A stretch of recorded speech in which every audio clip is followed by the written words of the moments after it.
estava assim, o trabalho terminou, não há tráfego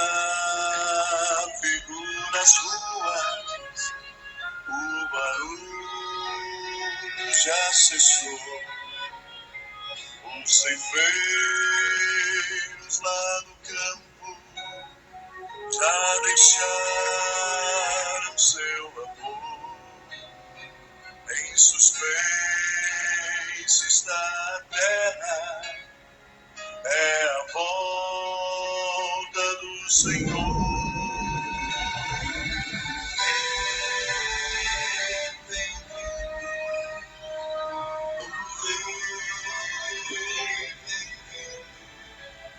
a trombeta está soando, os reunidos a chamar.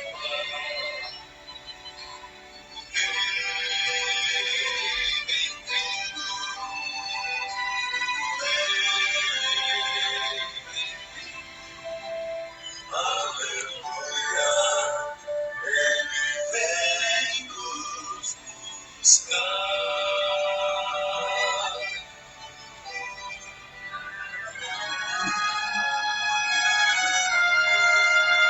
Desde se abrem sepulturas ante a ordem do Senhor, os gemidos ressuscitam entre hosanas e louvores, mas os maus em desespero, em angústia e aflição, já se escondem pelas rochas, fogem da destruição.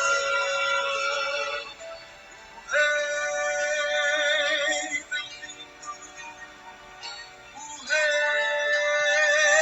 vem vindo, a trombeta está soando, os reunidos a chamar. O Rei vem vindo, o Rei vem vindo, aleluia. Como vai? Tudo bem? Boa noite. Começou a chover aqui em Americana e muita chuva, graças a Deus. Eu estou com meu uniforme para pregar. Muito bem, parabéns para você que ficou. Você não vai se arrepender. Hoje é uma letargia espiritual muito forte e é bom que você entenda isso. Essa letargia tomou conta da igreja, está tomando conta das pessoas. Ela está se espalhando como praga. As pessoas estão tão felizes em viver a vida dela, o trabalhinho medíocre, com a vida medíocre, com ida e vinda medíocre, com as suas viagenzinhas. Isso está tão inserido no cotidiano do suposto crente que ele se perde entre os dois polos da importância do que está acontecendo, dando desimportância ao que está e vai e estará acontecendo em relação ao reino de Deus. Se você perceber, eu quero que você medite e comece a olhar para a tua vida espiritual, para saber a qual nível de letargia que você está. Eu faço isso diariamente. Diariamente. Eu não me importo com que as pessoas achem que eu prego muito, que eu posto muito, que dá a impressão que eu não tenho a minha vida, só quero pregar. Isso para mim não importa. Não importa porque é assim que Jesus pediu para que eu fizesse. E eu não tenho dúvida de que ele também falou para você. Mas se você não sair da letargia, meu irmão, você vai dividir toda a glória para ele e para você. E o que ocorre quando nós nos perdemos nessa letargia? quando nós entramos nessa mornidão, porque é gostoso, irmão, ter uma igreja para congregar. O pior, não é o melhor, o pior é que quando eu entro na igreja e olho, tá todo mundo na letargia. Se não todo mundo, quase todo mundo. E aí eu me encaixo nessa letargia. Aí eu ouço mensagens letárgicas. Aí você entra na igreja e sai como você foi. Seus amigos são os mesmos há 30 anos. Nada acontece, nada mudou. Como se fosse isso o reino dos céus. Como se fosse isso os alertas de Jesus no espírito de profecia e na Bíblia Sagrada. Está tudo bem. Haja paz e segurança na minha e na tua vida. Por que eu vou ouvir um pregador maluco desse? Por que vamos ter que perturbar Israel se Israel está vivendo bem, está engordando? Não tem coisa mais gostosa que ver as igrejas engordando. Todo mundo, tudo.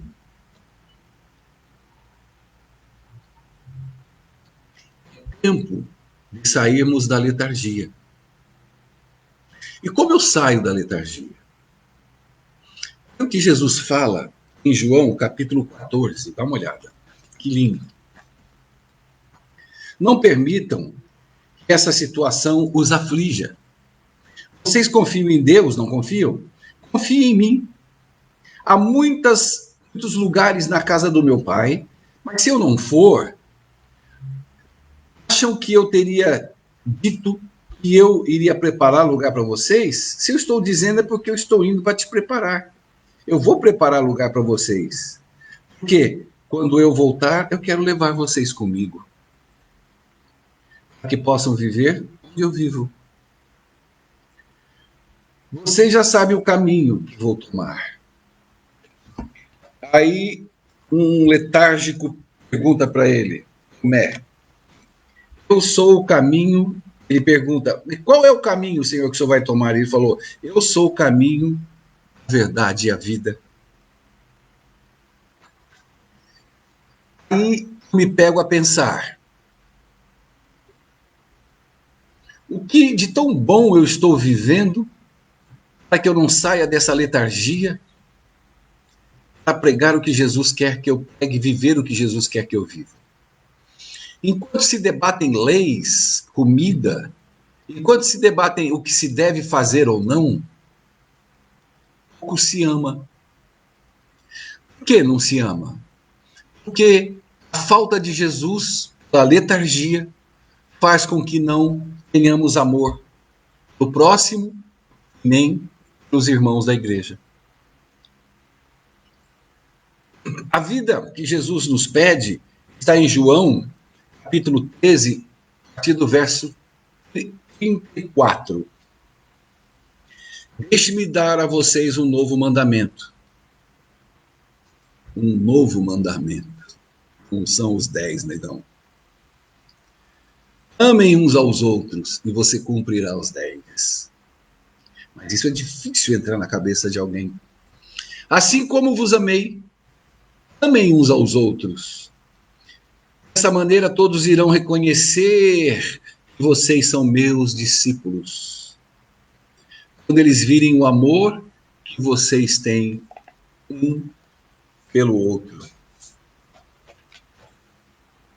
Muito triste. Porque nós descobrimos que as coisas mais importantes da vida e do mundo não se contam. E nós aprendemos a contar como crentes, contar batismos. A gente esquece de sorrir. Quantas vezes, seja real com você, você entrou numa igreja e alguém sorriu para você? Você conta. Você conta. Quantas vezes eu e você já entrou em igreja a primeira vez e você sentar que nem um peixe fora d'água? E alguém chegar em mim e fazer assim, depois, ó, já estava terminada a escola sabatina, você vai ser o pregador de hoje? Quase que eu falo, primeiro eu sou visitante. Então por que isso está ocorrendo? É por falta de lei? Não. É por falta do mandamento. Se temos que pregar e viver o mandamento, é o novo mandamento que Jesus nos deu, o amor. Mas quando você fala, tem pessoas que falam esse papo de amor, de graça, isso é muito barato. Existem mais coisas, estamos sempre colocando adjetivos ao amor. Jesus está voltando.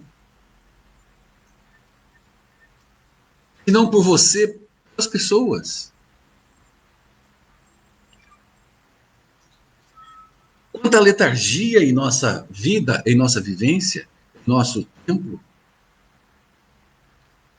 Por que não acordarmos enquanto é tempo? Por que deixar depois da pandemia, ou para depois do ano que vem, ou para depois que sair um decreto, ou sei lá o que é para depois? Por que não acordamos agora para olharmos para nós, para ver que estilo de vida adventista eu estou tendo? O que não vai faltar para você é solidariedade. Voluntários que vão estar nessa mesma letargia e vão te trazer e vão te abraçar e vão dizer: fica assim, irmão, não mexe com o que está bom, não mexe com o que está quieto, não fale,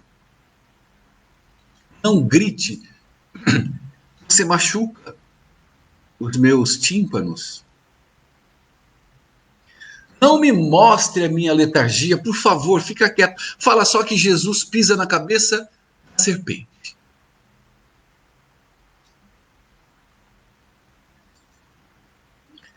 Diga para os meus ouvidos o que eu desejo ouvir, mas, Moisés, não quero que Deus fale conosco e fale com você.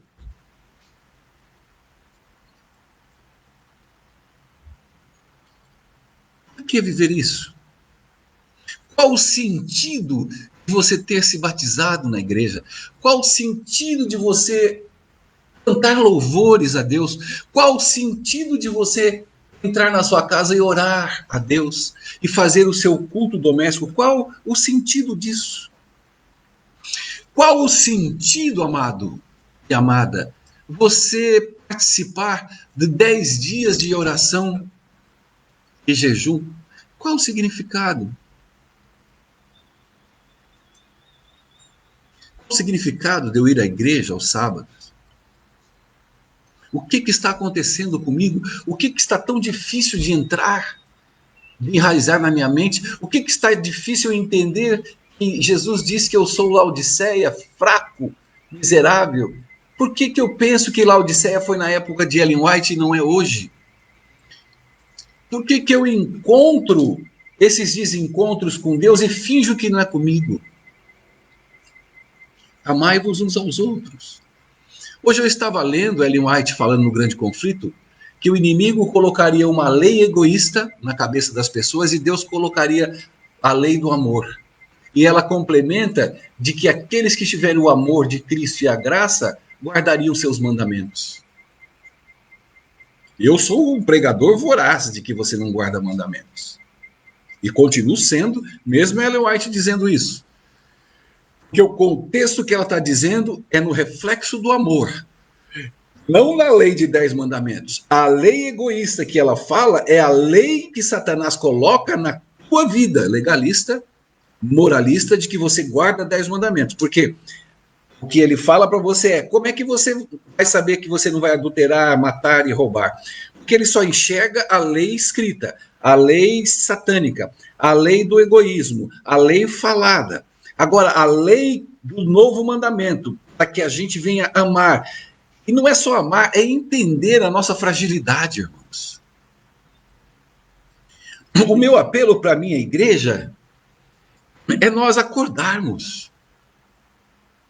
Não é acordar e acusar. Eu nunca acusei, nunca acusarei a igreja. Ninguém, nem pastor, nem ancião, não. O que eu digo é o que a igreja precisa entender acordando, porque o que eu digo não sou eu quem digo, é a Bíblia e o Espírito de Profecia. Ellen White diz que A última luz de misericórdia de Deus, agora, na época dela, será dada ao mundo, que é a graça de Deus. Por que é só a graça, não é a lei? Porque é o amor. É o amor que nós iremos refletir quando compreendemos, entendemos a graça, sabemos que não somos nada, somos pó da terra e que não guardamos lei e mandamentos porque somos incapazes até para pensar. Eu tenho um computador aqui por causa da graça. Eu estou sentindo um vento agradável e a chuva caindo forte aqui em Americana, a graça. Eu estou aqui falando com vocês, a graça. Você está recebendo uma mensagem de poder do Espírito Santo, a graça. Por que a dificuldade de entender a graça? Por que chamar a graça de graça barata para quem não faz alguma coisa? Não dá mais para ouvir isso. Acho insuportável ouvir isso. Irmãos, a graça é barata quando você não faz nada. Só aceita a graça e aí você adultera, mata, rouba. É a mesma conversa fiada de uma mente pervertida de um legalista.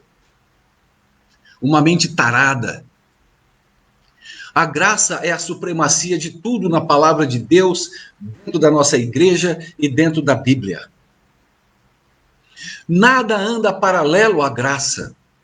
Não queira deixar o seu coração entender que a lei e a graça andam juntas. Não, a graça é superior a você, a lei, a igreja adventista, a Ellen White, ao Espírito de Profecia, a Bíblia. Ela é superior a tudo. Nada anda junto com a graça. A graça é exclusiva, é Ele, é nele, é por Ele, é a transformação, é o amor, é a salvação. O resto é informações.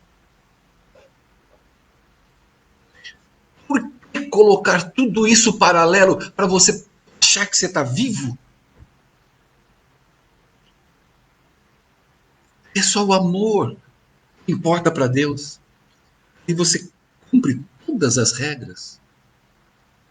Por que você diz assim? A pessoa que está num carnaval ou a pessoa é homossexual, você fala, Deus ama o pecador, mas odeia o pecado. Ridícula essa frase. Fase mais demoníaca. E você carrega e o outro carrega, e o outro manda e o outro acrescenta e vão enlouquecendo. Aí você diz para o homossexual que Deus o ama, mas ama o que ele não faz. Aí você diz a mesma coisa para ele, olha, Deus me ama e ama o que eu faço. Ridículo. Pobre, cego, nu, potente. Deus ama o pecador, não ama o pecado que eu também cometo. O problema lá não é o homossexualismo, o problema é o pecado que está nele e o pecado que está em você e em nós. Frase maldita, tira isso, por favor, do teu repertório. Porque essa é frase de quem se acha. Deus odeia o pecado, sim, que o homossexual comete e o pecado que eu, pregador, você, ouvinte, comete. Deus odeia, sim. E por ele odiar tanto esse pecado, ele deu a vida dele na cruz do Calvário. É simples, cara. Não fala isso para ele. Fala que Jesus o ama como ele é. Fala que Jesus o aceita como ele é. Mas não. Laodiceano, ele diz, Jesus aceita como você é, mas você tem que transformar. Você tem talvez 24 horas ou no máximo 36 horas para mudar. E eu quero te batizar esse mês ainda. Números. Ame sem números. Pena que nós aprendemos a contar. As melhores e as mais lindas coisas do mundo não se conta. Deixa o Espírito trabalhar. Como você não deixa o Espírito, não digo você diretamente, eu estou falando nosso processo, mas não deixamos o Espírito trabalhar em nossa vida, nós não queremos que ele trabalhe na vida do outro. Você está entendendo? Então é hora de nós acordarmos, querido. Olharmos para essa graça maravilhosa. Olharmos para esse Jesus que deu a vida, cara. Botou todo o céu em xeque. Todo o céu em xeque-mate. Se ele tivesse vindo errado como Adão, nem céu existiria mais. De tal rebelião aconteceria em todo o universo e nos céus. E ele fez tudo isso, sabe por quê? Por nós dois, cara. Por que esse legalismo, irmão? Por que pegar coisas que nem você aguenta mais?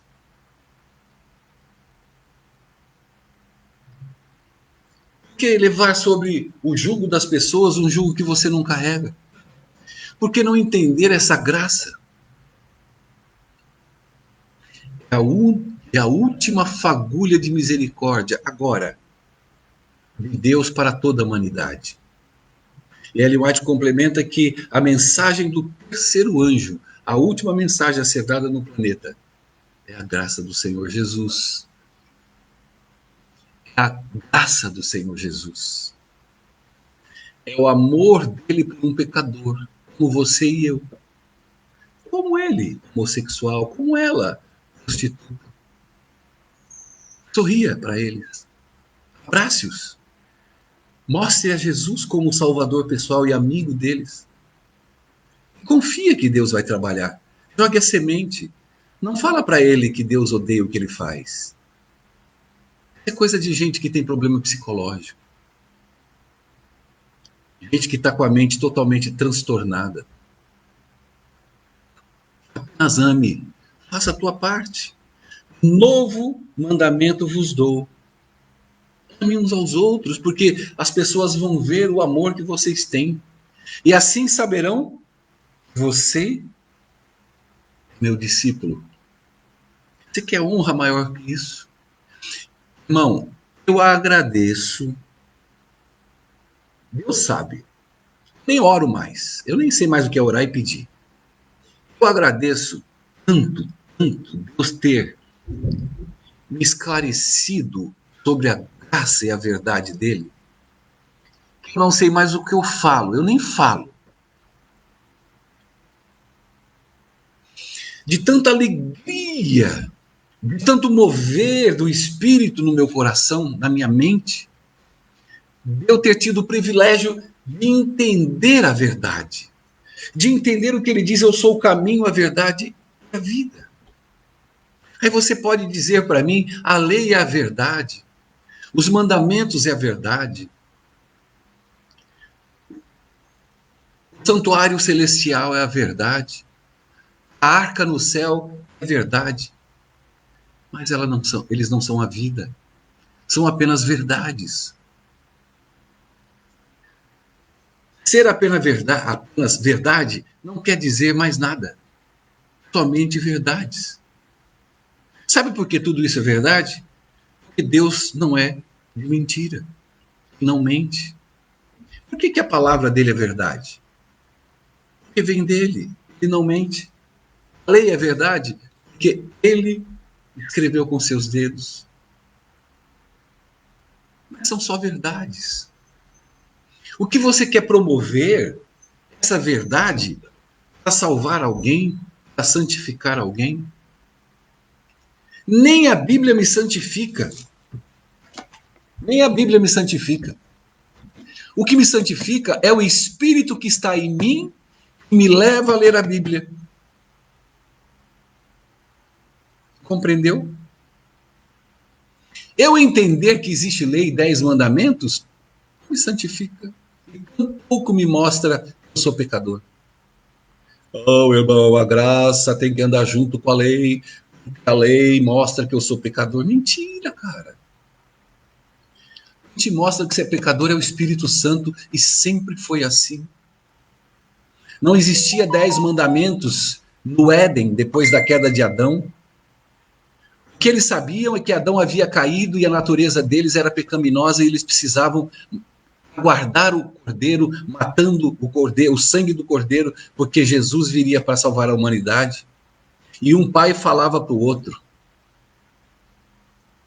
Não existe isso, não mata, não rouba, não. Tem 1000 mandamentos, irmão. Drogas. Não está na Bíblia. É pecado. Como eu sei? Não está lá. Não está nos 10 mandamentos. Por que eu sei que é pecado? Por causa do Espírito. Porque eu sei que eu tenho natureza pecaminosa e aqueles que vieram, como Abraão, filho de Adão, sabia que Adão havia caído, porque veio de pai para filho, necessidade de um Salvador. Então ele sabia que ele era um pecador, que era filho de Adão e que Jesus iria resgatar a humanidade. Ele apenas creu. Sabe o que é isso? Abraão creu, é o pai da fé. Eu não criei em 10 mandamentos. Tenho fé. Eu criei em Jesus. Por que eu criei em Jesus? Por causa da graça que me veio. Não foi eu que escolhi a Jesus, mas foi ele que me escolheu. Isso é graça. E como eu sei que eu peco? Porque eu tenho essa natureza. Eu vivo pecando em muitas coisas que não estão nos 10 mandamentos. Então, tudo é verdade. Eu creio nos mandamentos. Está em vigor. Por que ele está em vigor então, Sherry? Você pode estar perguntando agora. Eu te digo, ele está em vigor quando Jesus vier, nós seremos julgados pelos mandamentos. E os mandamentos refletem no amor. Vinde bendito do meu Pai.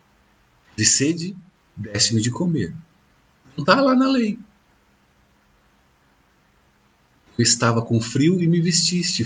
Estava preso e foste me ver. Não está na lei. Não está escrito em nenhuma tábua. Mas eu serei julgado por ela. Apartai-vos de mim, eu não vos conheço. Por que, Senhor? Porque tive frio, não me vestisses. Tive fome, não desse-me de comer. Gritei por socorro e viraste as costas. Me vistes na calçada com fome e frio, você atravessou do outro lado com a Bíblia na mão. Eu fui à porta da igreja com meus filhos no colo, sentada numa muvuca de saco sujo. Você entrou na igreja, saiu da igreja, olhou para mim e disse: eu vou orar por você, e foi embora. Amai-vos uns aos outros, como eu vos amei. Amém? Que Deus te faça refletir. Se essa mensagem tocou no seu coração, não faça o que Jesus nos ensinou. A semente ia ser semeada na estrada.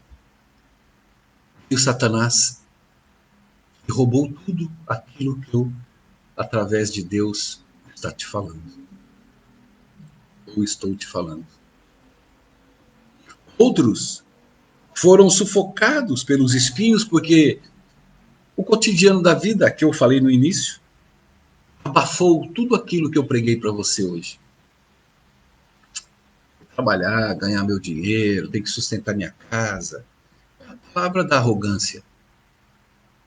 Essa arrogância que Jesus quer tirar de você.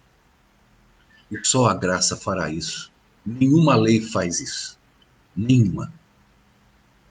E quando você acordar, se acordar, espero que acorde, a vida a partir de hoje vai mudar. Chega de semanas de orações. Chega de 10 dias de oração e jejum. Chega de Calebes. Chega de escolas sabatinas. E você continua o mesmo. Que Jesus nos agracie e que eu permaneça em pé. Não sei o risco que eu corro. Eu tenho um grande risco de poder cair, mas eu tenho fé nas orações das pessoas, dos irmãos por mim. Eu sei que muita gente ora por mim. E tenho fé na graça do Senhor. De que Ele me suportará até a sua volta. Me usará para poder falar para você quão maravilhoso é o nosso Senhor e Salvador Jesus Cristo. Maranata, paz do Senhor. Meu nome é Sherry Filho. Se puder, compartilhe o vídeo.